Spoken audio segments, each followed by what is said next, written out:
But there's the water park over there. You can see it from this dock. Let's go over and take a look at it. Look, there's a pelican posing for a photo too. He's on the piling. See, there's the pool.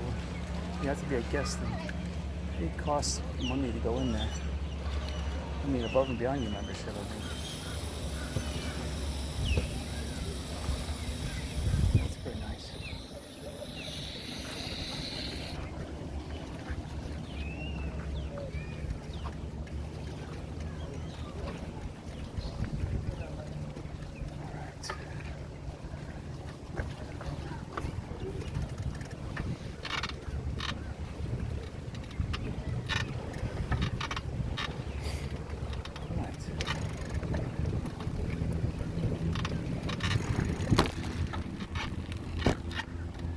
This is a pitch and putt field. I shouldn't be going across it with a bike, but why not? It used to be a pitch and putt. I don't know what happened. Right. Oh, nice cool breeze there. It's like 85 instead of 85. Morning. Right, so now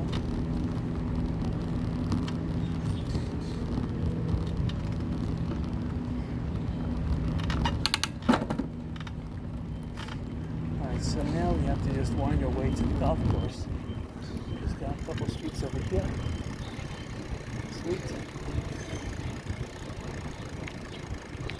It's called Scalawags, this water theme park.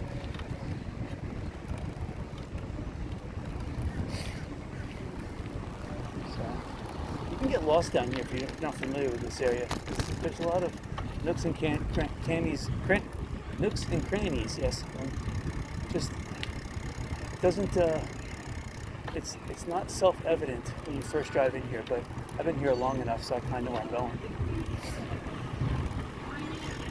This is the fence that you used to be able to jump over and get it for free, but now they pretty much have it locked down.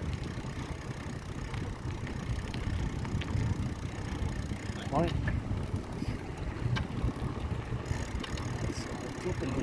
I do believe. Okay, that's the part of it. Okay, so it's the next parking lot. So there's a golf course over on the left-hand side. You see a lot of people walking across it. Let's see. Shall I go straight or should I guess I'll go straight?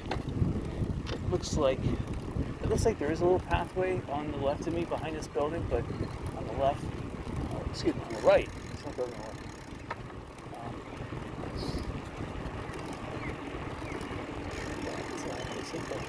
It's coming up.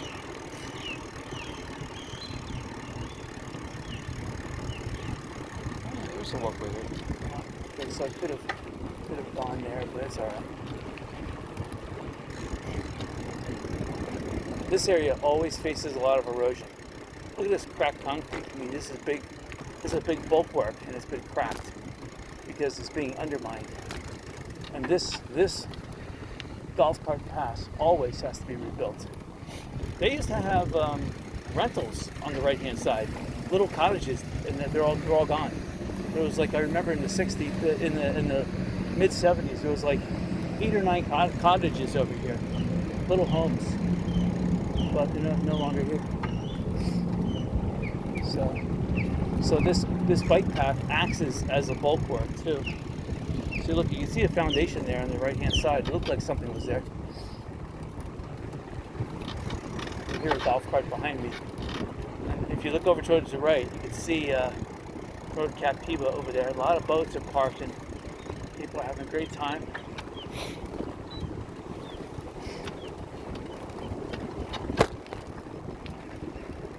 The sign that says "Do not drink the water." It's reclaimed water. Beautiful. You can see on both sides of the inlet there's waves breaking, so there's sandbars out there on both sides. That's where they dredge and they dump the stuff. At low tide, some of those sandbars are exposed.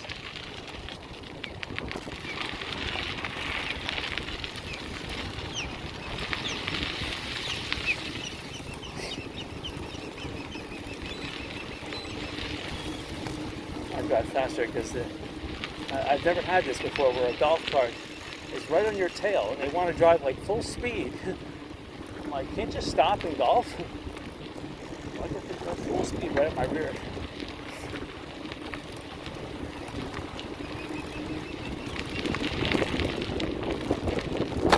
This is also a walking track. People walk it. And if you go to the beach, that's where they go. But they're not going to the beach. They're following me for some reason.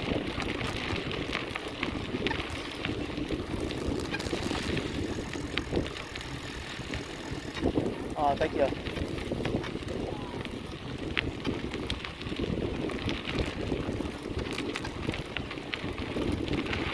lot of people on the beach. There are probably about 50 people. Golfing, I would have finished this up 2 hours ago. I wouldn't be out here now. Now's the time for that pool. Oh, that pool is fantastic. I guess I'd be finishing up the golf right now, and then I'd be going to the pool. That'd be my plan. And after the pool, go back to the condo, shower, and get ready for lunch. In fact, that's my plan. Bicycle, back, take a nice shower, go out to lunch. That's right.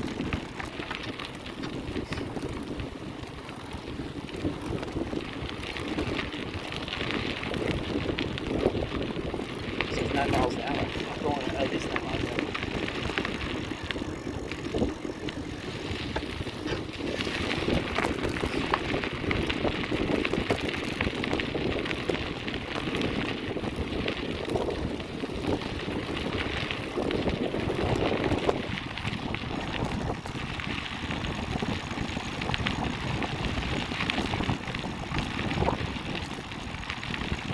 A lot of people on the beach, at least 500 people. Wow, that'd be nice.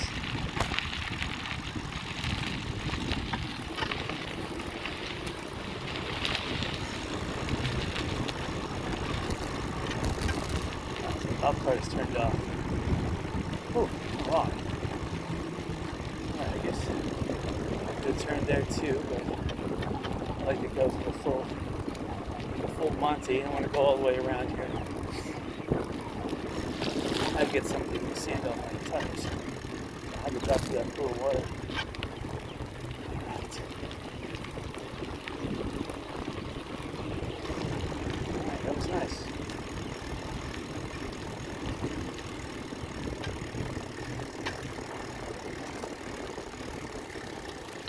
Sorry.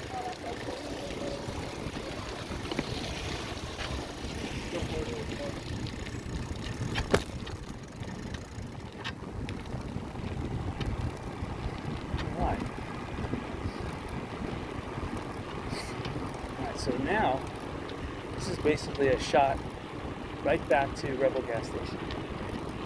Alright. So past these $1 million yachts, multi-million.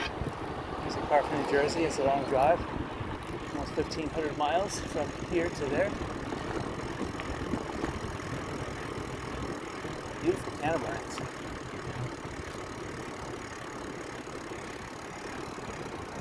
Again, you have to be rich. This is the playground for rich and famous. I mean, you could be, you could be a service provider to work for one of the rich people, and you might be able to sneak in and enjoy this place under the radar, but you have to be, we're talking each night could be $500 to $100 to $1,000. If you can get something on Captiva cheaper than that, that's great. Go for it. But the demand for staying here in Captiva is big. And people don't mind spending 500 times 7. They don't mind spending $3,500 for a week because and then they're not going to rent for the day. They're going to rent for the week. So that's the thing about property on Captiva. I mean, as an investor, if you have no money, you might. I mean, this could be a play if you have enough people that that will rent from you, and they're going to rent and your minimum rental is a week, you could buy a house here in Captiva for $4 million. And maybe you have a balloon payment down the road, so you're only paying interest and no principal, or reduced interest, so you're paying all the interest and principal down the road. If you could buy it now for, let's say you can get it for a steal, $2 million, which is ridiculously low, but if you can get it for $2 million, a nice sized house, let's say that house there, you can get that house for $2 million. Then, with 6 bedrooms, you might be able to rent the whole place out for, as I said, $500 a night was probably cheap. But let's say you could rent it out for $6,000 a week. So $6,000 a week, wow. So times 50 weeks. So you might be able to live in one of those rooms still, at the ground floor. You might be able to also rent out each floor. I mean, it's one of those things. So you might be able to get 6 rooms. You might be able to get $500 a night times 6, $3,000 a night times 7. You might be able to get as high as $21,000 a week times, let's say, 300 weeks. Let's be generous. I mean, we're underestimated. It's an even number. And 21, let's round it down to 20, make it even easier. 20,000 for a week times 300 weeks. Wow, that's 200, that's 2 million shit. Wow, I mean, you could possibly pay for your investment within a year. If you had a significant amount of people that could rent from you, and you could rent out each bedroom. Let's say you were doing a, as a business investment, let's say you were doing a, I don't know if it's legal, so that's something you have to figure that out. Because I don't know if having a time rental sharing, you may have to collect tax, and you may have to have a sales license, a sales certificate, register your business. I do some of that legwork, but you could make 20,000 times 300, $6 million a year. I mean, wow, 20, 200, 2 million times 3, 6. Yep. And that's only for 300. Well, actually, I take that back. If you're renting it for 20,000 a week, it's 50 weeks. So I got the math there. So that's 50 times 20,000. So that's $1 million. So you would pay back in a little over 2 years, which is still excellent, because if you could pay back the house in 2 years, and granted you're going to be hit with a lot of interest, but granted, if you could make a sizable payment every month like that towards principal, yeah, you'll only have less than $1 million left for that third year. So, and then you could sell the property for $4 million maybe in 2 years. So that would be pretty sweet.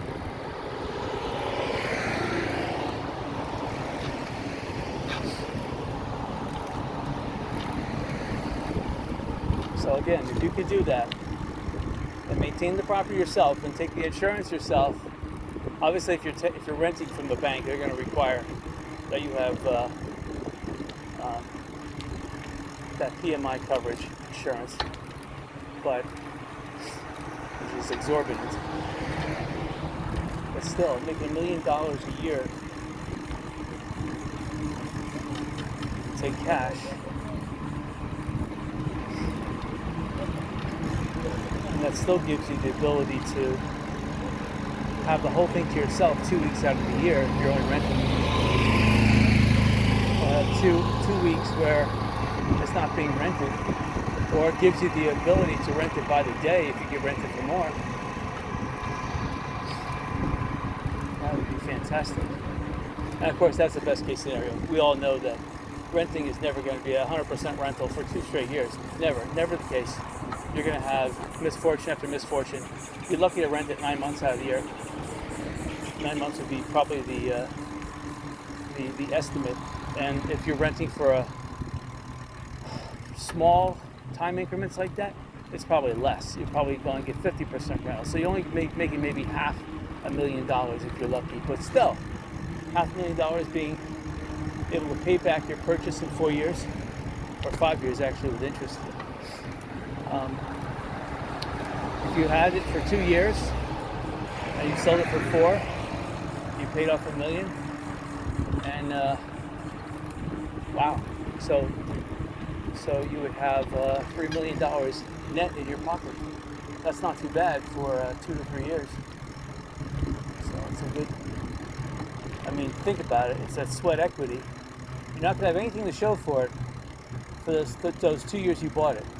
Except you're going to enjoy it too, but you're going to be spending everything that comes in.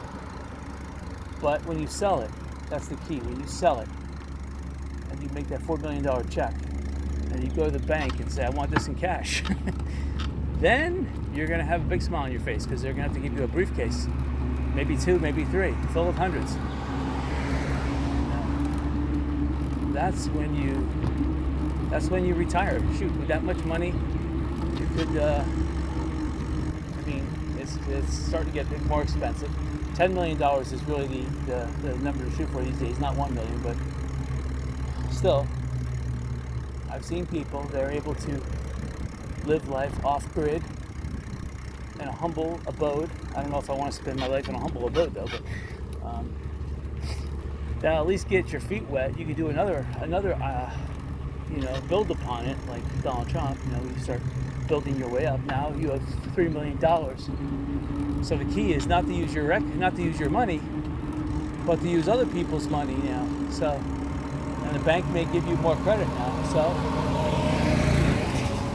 now maybe you could buy 5 properties or 10 properties. That's even better number. And if you could, again, for let's say 5 years straight, you're still young. Let's say you started when you were 25. You did the first deal, you're out when you're 28. You want to do another deal for 5 more years, 32. You get 10 more properties here in Captiva. If you can do it right, get all 10 rented, then each property, let's say you buy for 2, you sell for 4, 10 times 2 profit is, you're looking at $20 more million. You're looking at $20 more million with the potential, if you paid, if those proceeds every month you're collecting, you're giving it to the bank for principal reduction only, not for interest, principal reduction only, then they have to honor that. And you may actually get another 10 times $1 million. So you may have $30 million. Wow. So you went from 3 million now to 30 million. That's a good retirement amount.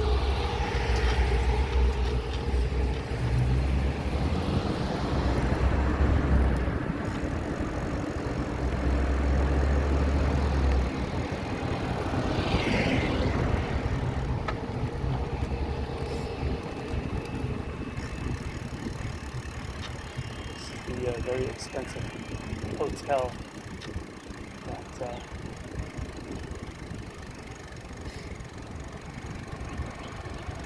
let's see if I go across this drainage ditch here.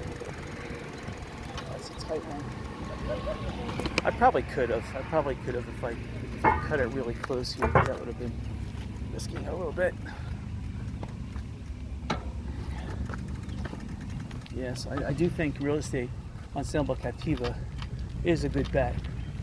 And South Seas Plantation, because it has a good name and it's really safe here, people are willing to spend that little extra money, and it has still this air of seclusion. So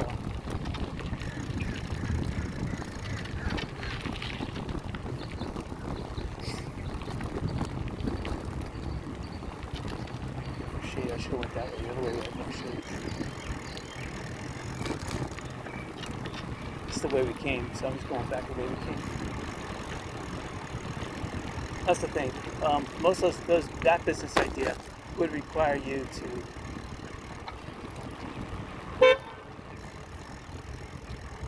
to it would require you to have a family that's accommodating. And sometimes families are not accommodating in terms of like you have special needs, or you know there's different expectations for the different family members. So they want. Oh, thank you. There's Chadwick Square over there. For some reason, I didn't think he would stop for me, but he did. Right.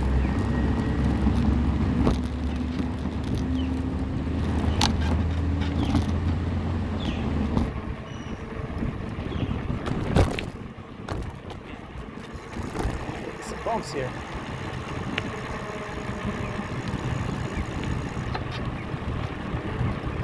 I gotta be careful because that one bump I hit on Chadwick's that sent me airborne.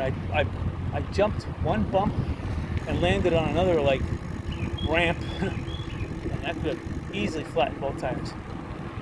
So I would have had that. It's not.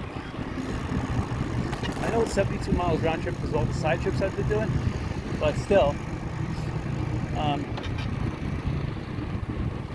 you know, even if I divide that in half, I don't want to walk 38 miles home or 36 miles home. Right.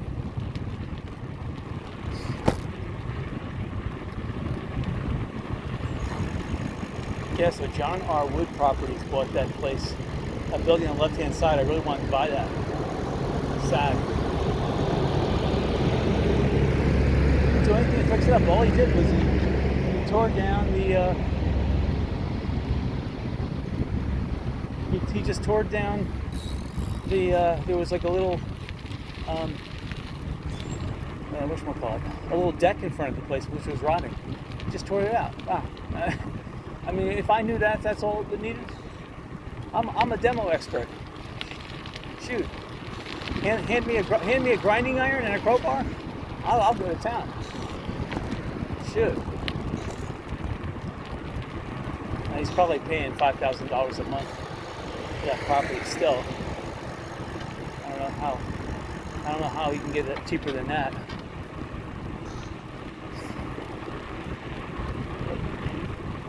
Alright, so on the left-hand side, again, you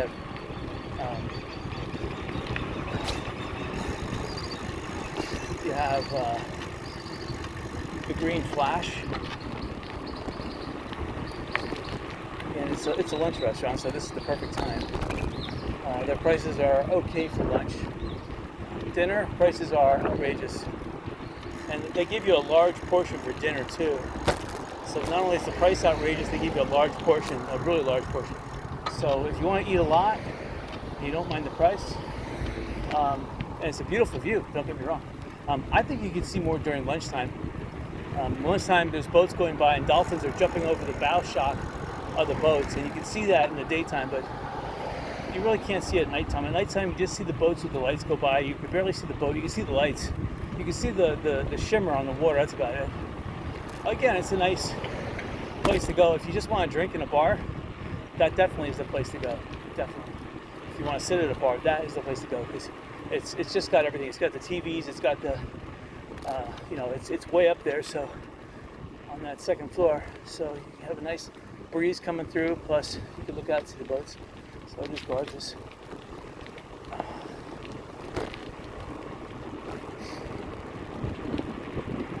Right.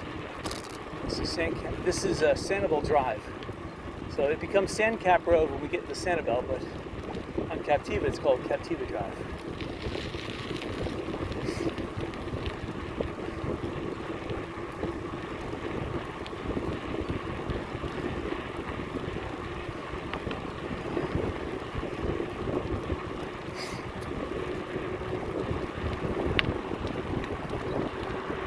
Sanibel Captiva.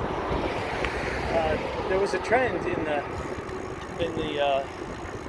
70s, 80s, and 90s for if you lived in Miami or Fort Lauderdale area, you would vacation on Sanibel Captiva. So you got out of the east coast of Florida and you went to the west coast. Believe me, it's like a world apart, a different mentality, just on the west coast of Florida.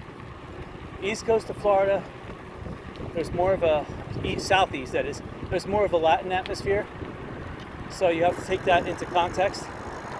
Whereas over here on the West Coast, this is more true Americana. So it's tropical Americana. How can I explain that? It almost feels like Hawaii over here. So that's the difference between the East Coast, which is like a Florida, which is like a Rio de Janeiro, kind of like a Latin atmosphere. Not as much as today as it was back in the 90s, in the 80s and 90s when it was really big like that, but still there is a sizable community. And over here there's a Hawaiian theme, but definitely it's Americana over here. I mean, all aspects of society. The rich and famous come here. Billionaires, oh yes. Trillionaires, you betcha. I don't even think there is any trillionaires on this planet. I think billionaire, what's his name? Bill Gates and Elon Musk are the richest people, and they're only hundreds of billionaires, not trillionaires. Trump would be the closest one to a trillionaire because with his Truth Social and his cryptocurrency that his wife has. I'm not sure if that's all in his wife's name or his children's name, but they say Truth Social is going to be worth over $1 trillion in 10 years. And it's been a year already, so Trump is well on his way to becoming a trillionaire. First on this planet, I guess.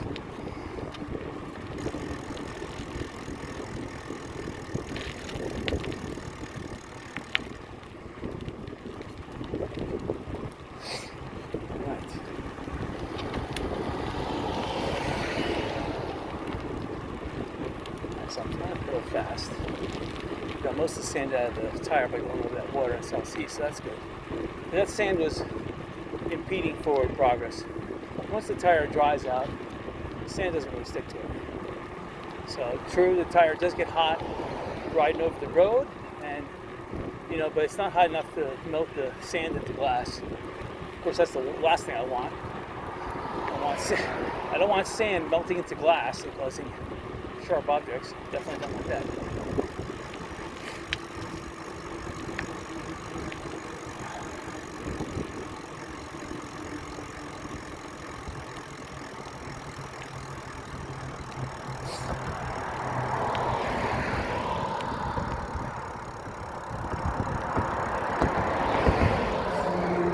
So this is my fourth inflection, which means I still have enough water, but I'm running low. I have to take another swig. I'm not sure where I'm going to take that. Oh, there's a cricket in front of me. I'd say temperatures are about 94 degrees out, maybe 95. It feels pretty hot. Got the sunblock on, which is good. There's no shade here. I'm tempted to go on the other side of the road because I still see some shade. I know we're coming up to an area on Captiva Drive that has some canopy, but I don't know if it has canopy on this side of the road.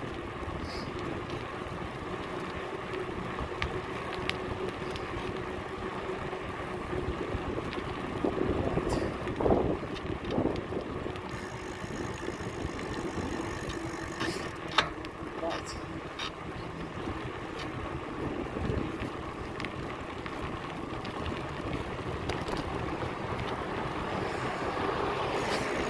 Oh, beautiful canopy. We're talking 84 degrees maybe.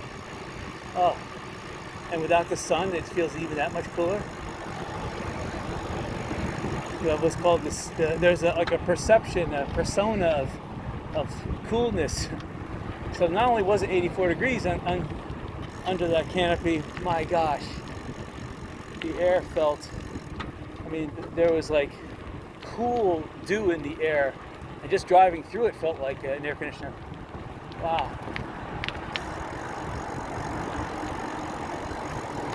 Oh, thank you. I know.